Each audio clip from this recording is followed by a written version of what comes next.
یہ جو لفظ ہے روزہ، اس میں اتنی حکمتیں پوشیدہ ہیں. اگر یوں کہوں کہ روزہ وہ عمل ہے، ایک خالق کائنات ارشاد فرماتے ہیں الصوم لی، روزہ میرے لیے ہے. یہاں رکتا ہوں. کبھی گوشہ تنہائی میں بیٹھ کر سوچئے گا کہ جس بندے کے عمل کو خالق کائنات اتنا مقبول فرمائے کہ میرے لیے ہے، اور پھر مان کر کے کہے وَأَنَا، اور میں اجزی بھی، میں ہی اس روزے کی جزا ہوں. یعنی روزہ وہ عمل ہے کہ خالق نے اپنی انا سے جوڑا ہے، اپنی انا سے. روزہ میرے لیے، الصوم لی وَأَنَا جزی بھی، اور میں خود ہی اس کی جزا ہوں.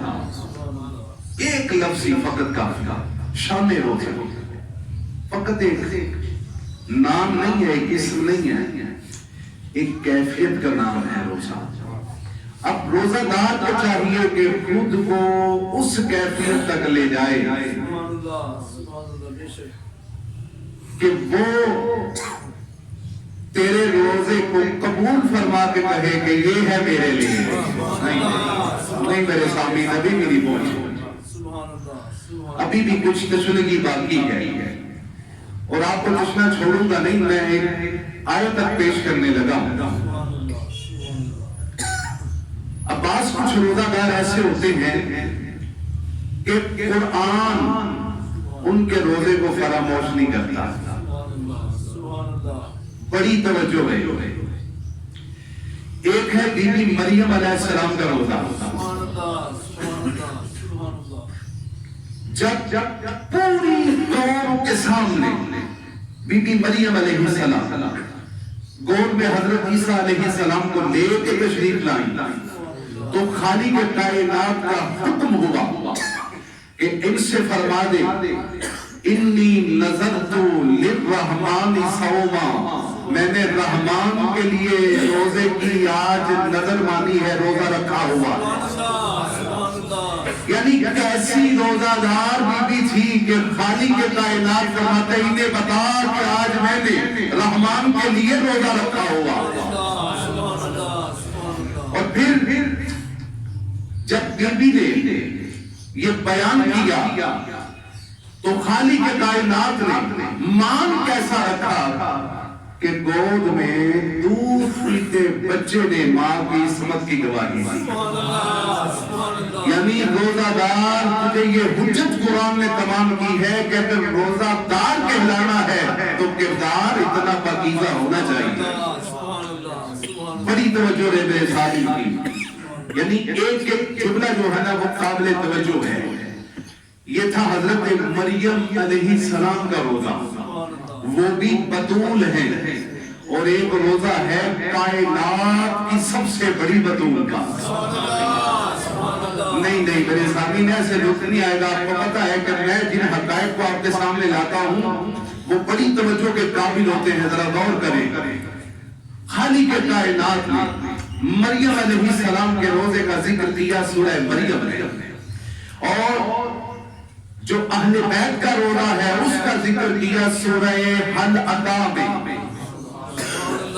جا کے پڑھ لیجیے گا، سورہ طہر 29ویں پارے میں موجود ہے. خالق کائنات نے ان کے روزے کی شان یہ بنائی ہے کہ ادھر روزہ رکھا ہے انہوں نے، ادھر سے پوری سورت روزے کی جزا میں اتر رہی. نعرہ تکبیر، نعرہ رسالت، نعرہ رسالت، نعرہ تحقیق، نعرہ حیدری.